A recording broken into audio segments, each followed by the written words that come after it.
Developmental molecular biologist and research consultant John Medina कहते हैं कि हमारी सारी प्रॉब्लम्स की जड़ हमारे दिमाग का सोचने का तरीका है और ये तभी ठीक हो सकता है जब हम दिमाग के जरूरी रूल्स को जान लें। तो इसीलिए उन्होंने हमारे लिए न्यूयॉर्क टाइम्स की best seller book brain rules लिखी है, जिसमें उन्होंने 12 साइंटिफिक ब्रेन रूल्स बताए हैं जिन्हें जान के और फॉलो करके हम अपने पढ़ने की, सीखने की और काम करने की पावर को 10 गुना बढ़ा सकते हैं।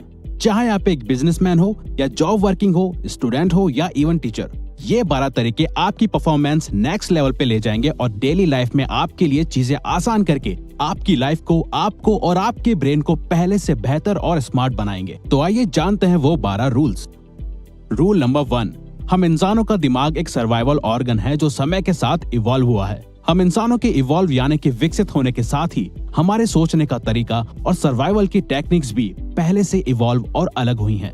चाहे हम इस वर्ल्ड में सबसे ताकतवर ना हो, लेकिन हमने वक्त के साथ सबसे ज्यादा स्ट्रॉन्गेस्ट ब्रेन डेवलप किया है और यही हमारे सर्वाइवल का भी रीजन है, चाहे फिर वो हमारी हिस्ट्री हो या हमारा आज। हमारा एक्शंस को एनालाइज करना और जिंदा रहने के लिए दूसरे इंसानों के साथ कोऑपरेट करना ही हमारी हजारों सालों से सर्वाइवल स्ट्रेटजी रही है, ताकि हमें सर्वाइव करने के लिए मदद मिले और जिंदा रहने के लिए कि हम अपने जीन्स को आगे भी बढ़ा सकें। और अगर हमारा एनवायरनमेंट और आसपास के लोग हमारे गोल्स को सपोर्ट करते हैं तो हमारी प्रोडक्टिविटी और क्रिएटिविटी भी बूस्ट होती है।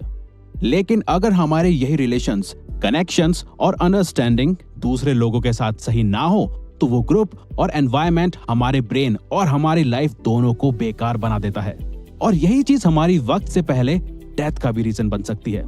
तो सिर्फ स्ट्रॉन्गेस्ट ब्रेन सर्वाइव करते हैं, ना कि strongest bodies. Rule number 2, exercise करना हमारे ब्रेन की पावर को बढ़ाता है। रिसर्चर्स ने 2 तरीके की पॉपुलेशन पे एक स्टडी की जो एक दूसरे से अलग लाइफस्टाइल जीते थे। ग्रुप ए में वो लोग थे जो रोजाना फिजिकल एक्सरसाइज करते थे और हाईली एक्टिव रहते थे, और वहीं दूसरी तरफ ग्रुप बी में वो लोग थे जो कोई भी फिजिकल एक्सरसाइज या एक्टिविटीज नहीं करते थे। तो रिसर्चर्स ने पाया कि ग्रुप ए का कॉग्निटिव स्कोर ज्यादा था ग्रुप बी के मुकाबले। वैसे तो हमारा ब्रेन रोज 19 किलोमीटर चलने के लिए बना है, लेकिन अगर हम हफ्ते में 2 से 3 दिन 30 मिनट भी कोई फिजिकल एक्सरसाइज करें तो हम अपने दिमाग की एनर्जी को बढ़ा के सोचने और सीखने की पावर को बढ़ा सकते हैं, क्योंकि एक्सरसाइज ब्रेन में ब्लड पहुंचाती है और फिर वही ब्लड एनर्जी ग्लूकोज की मदद से ब्रेन में टॉक्सिक सेल्स को खत्म करती है, ताकि ऑक्सीजन का फ्लो हमारे ब्रेन से ब्रेन फॉग और थिंकिंग ब्लॉक क्लियर कर सके। साथ ही ब्रेन में ज्यादा न्यूरॉन्स पहुंच सके और वो न्यूरॉन्स हमारी क्रिएटिविटी और मेंटल शार्पनेस को बढ़ा सके। रूल नंबर 3, अच्छी नींद हमारी सोच को सही और प्रोडक्टिव बनाती है। प्रॉपर स्लीप ना मिलने के कारण ब्रेन हमारे फोकस करने की power, brain functions, memory, mood और इवन लॉजिकल थिंकिंग को भी वक्त के साथ डैमेज करता जाता है। एक स्टडी में ये तक पता चला कि सिर्फ 26 मिनट स्लीप नैप लेने से नासा के पायलट्स की परफॉर्मेंस 34% तक बढ़ गई थी। तो अगर आप भी दिन भर थका हुआ फील करते हो या दोपहर में आपके सोने का मन करता है तो ये कॉमन है, क्योंकि दोपहर 3 बजे के आसपास दिमाग में बायोकेमिकल्स के बीच एक जंग चल रही होती है, जिसमें एक तरफ जगे रहने की कोशिश होती है तो दूसरी तरफ सोने का मन करता है।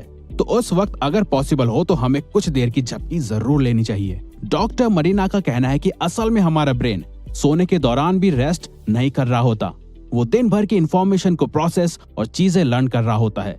लेकिन हमारे लिए प्रॉपर स्लीप और नैप्स लेना बहुत जरूरी है एक प्रोडक्टिव माइंड के लिए।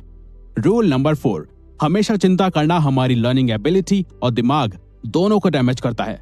हमारा ब्रेन लगभग सिर्फ 30 सेकंड्स तक चलने वाले स्ट्रेस से निपटने के लिए ही बना है, ज्यादा लंबे समय तक रहने वाले स्ट्रेस के लिए नहीं, क्योंकि ज्यादा स्ट्रेस लेना हमारे ब्रेन की ब्लड वेसल्स को खराब कर देता है और इसके कारण हमें हार्ट अटैक भी आ सकता है। अगर आपको घर में, क्लास में या जॉब में आपको रोजाना काफी ज्यादा स्ट्रेस एक्सपीरियंस करना पड़ता है तो यही स्ट्रेस आपके लाइफ में सक्सेसफुल होने के चांसेस को भी इफेक्ट करता है। मतलब अगर आपके घर का एनवायरनमेंट ठीक नहीं है तो उसका स्ट्रेस आपकी जॉब में या क्लास में आपको परेशान करेगा और आपकी परफॉर्मेंस और प्रोडक्टिविटी को खराब करेगा, क्योंकि ज्यादा स्ट्रेस से कॉर्टिसोल बढ़ने के कारण हिप्पोकैम्पस में सेल्स डैमेज होने लग जाते हैं और हमारे ठीक से सोचने और याद करने की एबिलिटी कमजोर होने लग जाती है।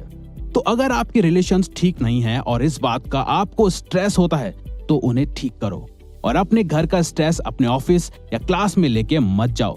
जिन चीजों और लोगों को कंट्रोल नहीं कर सकते उनका स्ट्रेस आपको नहीं लेना चाहिए। रूल नंबर 5, हर दिमाग डिफरेंटली वायर्ड होता है। हमें स्कूल में बताया गया था कि हम इंसानों का ब्रेन एक जैसा होता है, लेकिन ये इन्फॉर्मेशन गलत है। काफी रिसर्च के बाद साइंटिस्ट ने बताया कि हर इंसान की ब्रेन की वायरिंग अलग होती है। हम अपने ब्रेन को डेवलप तो कर सकते हैं, लेकिन हमारा ब्रेन किसी और की तरह बिल्कुल सेम नहीं हो सकता, यहाँ तक कि दो जुड़वा बच्चों का भी नहीं। डिफरेंट ब्रेन वायरिंग को हमारा एजुकेशन सिस्टम इग्नोर करता है ग्रेड सिस्टम के थ्रू, जहां हमारे इंटेलिजेंस को हमारे टेस्ट और एग्जाम्स के मार्क्स एंड परसेंटेज से नापा जाता है, जबकि हर स्टूडेंट का, एम्प्लॉय का या कस्टमर का ब्रेन डिफरेंटली वायर्ड होता है। जिस वजह से businesses like Amazon world wide करोड़ों लोगों की इंफॉर्मेशन और इंटरेस्ट जान के सक्सेसफुल कंपनी बनी है। तभी अगर हम सिर्फ एक बार किसी प्रोडक्ट को Amazon या कोई और साइट में सिर्फ देखते हैं, तो फिर वो प्रोडक्ट हमारे सारे सोशल मीडिया प्लेटफॉर्म में हमें दिखाई देता है। रूल नंबर 6, हम इंसान बोरिंग चीजों पे ध्यान नहीं देते। हम सिर्फ उन्हीं चीजों पे ध्यान देते हैं जिनके पीछे हमारा इंटरेस्ट, प्रॉफिट, इमोशन या कल्चर जुड़ा हुआ हो। इस बात से फर्क नहीं पड़ता कि आप कौन हो, आपका ब्रेन कॉन्शियसली या सबकॉन्शियसली इन क्वेश्चंस पे फोकस करता है। जैसे, क्या मैं ये खा सकता हूँ? क्या ये मुझे खा सकता है? क्या मैं इससे रिलेशन बना सकता हूँ? या क्या मैंने इसे देखा है? और इंटरेस्ट या रीजन ढूंढता है। ब्रेन मल्टीटास्किंग के लिए नहीं बना, लेकिन फिर भी ऑफिसेज और स्कूल्स मल्टीटास्किंग करना एनकरेज करते हैं। मल्टीटास्किंग हमारी गलती और फेलियर के चांसेस 50% तक बढ़ा देती है। रूल नंबर 7, हमें कुछ भी सीखने के लिए या याद रखने के लिए इंफॉर्मेशन को रिपीट करना चाहिए। हमारा ब्रेन कुछ इंपॉर्टेंट इंफॉर्मेशन को ही ज्यादा देर तक स्टोर करके रखता है, बाकी की अनइम्पोर्टेंट चीजों को हमारी शॉर्ट टर्म मेमोरी इरेज करना शुरू कर देती है। तभी विजन बोर्ड, रिटन गोल्स या रिमाइंडर्स जरूरी है हमारे ब्रेन को याद दिलाने के लिए कि ये इन्फॉर्मेशन इंपॉर्टेंट है। अगर आपको किसी चीज को याद करना है या किसी चीज को सीख के उसमें बेस्ट बनना है, तो आप उस चीज को हर कुछ देर बाद रिपीट करो, जिससे कि प्रैक्टिस हो सके और बार बार एक ही चीज पे ध्यान रखा जा सके। रूल नंबर 8, हमारे सभी सेंसेस एक साथ काम करते हैं, तो हमें उन सभी का पूरी तरह से यूज करना चाहिए। हमारी स्मेल करने की सेंसेस ही बटरी पॉपकॉर्न से सीधा हमें मूवी थिएटर की याद दिलाती है, या बारिश और फूलों की खुशबू हमें किसी पर्सन, सिचुएशन और जगह की याद दिलाती है।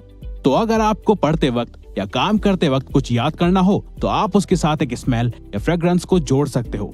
अब चाहे ये आपका परफ्यूम हो या रूम कैंडल, आपको जब भी वो स्मेल आएगी, आपको पास्ट में हुई इंफॉर्मेशन याद आएगी, और इसके चांसेस 10 से 50% भी हो सकते हैं। रूल नंबर 9, हमारी देखने की सेंस हमारी सभी सेंसेस से ज्यादा होती है।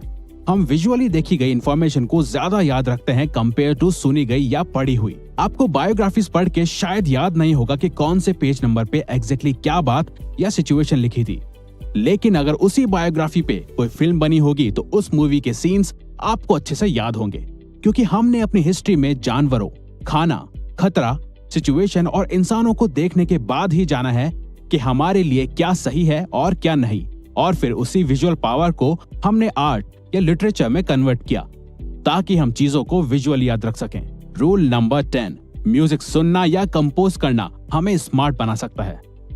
डॉक्टर मरीना की वाइफ भी एक क्लासिकल म्यूजिक कंपोजर रह चुकी हैं, और उन जैसे ही काफी म्यूजिशियंस को ऑब्जर्व और स्टडी करके ही ऑथर ने जाना कि हमारा म्यूजिक टेस्ट हमारी पर्सनैलिटी को शो करता है, और म्यूजिक हमारी मेमोरी और स्किल्स को शार्प भी कर सकता है। म्यूजिक कंपोज करना हमारी रीडिंग एबिलिटी, मैथ्स और इमोशनल इंटेलिजेंस को बढ़ा सकता है, और म्यूजिक सुनना हमारे मूड को चेंज और वोकैबुलरी इंप्रूव कर सकता है। ये एज टू एज और इंटरेस्ट में डिपेंड करता है।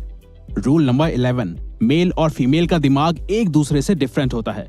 एक बार रिसर्चर लैरी केहिल ने मेल्स और फीमेल्स को एक हॉरर मूवी दिखाई और पाया कि उस दौरान मेल्स के ब्रेन का सिर्फ राइट हेमिस्फीयर काम कर रहा है और लेफ्ट हिस्सा शांत था, वही फीमेल्स का लेफ्ट हेमिस्फीयर काम कर रहा था और राइट हिस्सा शांत था, जिससे उन्हें पता चला कि मेल्स और फीमेल्स का स्ट्रेस हैंडल करने का, सोचने का और काम करने का तरीका एक दूसरे से काफी अलग होता है। और ऐसी ही काफी केस स्टडीज करने के बाद मेंटल हेल्थ प्रोफेशनल्स को पता चला कि फीमेल्स मेल्स से ज्यादा डिप्रेस्ड होती हैं और नर्वस हो जाती हैं, और प्यूबर्टी के दौरान वो काफी एंजाइटी भी फील करती हैं। वहीं लड़के प्यूबर्टी के दौरान एंटी सोशल हो जाते हैं। मेल्स और फीमेल्स का इमोशंस को हैंडल करने का तरीका भी एक दूसरे से काफी अलग होता है। रूल नंबर 12, हम इंसान एक पावरफुल और नेचुरल एक्सप्लोरर्स हैं। हमेशा कुछ नया एक्सप्लोर करने का डिजायर हमें कभी भी अकेला नहीं छोड़ता, लेकिन हम ज्यादातर अपनी क्लासेस या ऑफिस के क्यूबिकल में ही फंसे रहते हैं, जबकि हम ह्यूमंस नई चीजें एक्सप्लोर करने के लिए और सीखने के लिए बने हैं। हम बचपन में कितने क्यूरियस होते हैं, हर एक चीज को तोड़ के या खोल के हमें उसके बारे में जानना होता था, लेकिन यही चीज उम्र बढ़ने के साथ कम हो जाती है। गूगल अपने एम्प्लॉयज को हमेशा एटलीस्ट 20% टाइम देता है एक्सप्लोर करने के लिए, और यही एक्सप्लोरेशन ने जीमेल और गूगल न्यूज आइडियाज को इन्वेंट करा। तो हमें भी बच्चों की तरह ही कुछ डिफरेंट एक्सप्लोर या ट्राई करते रहना चाहिए ग्रेट आइडिया और ब्रेन ग्रोथ के लिए।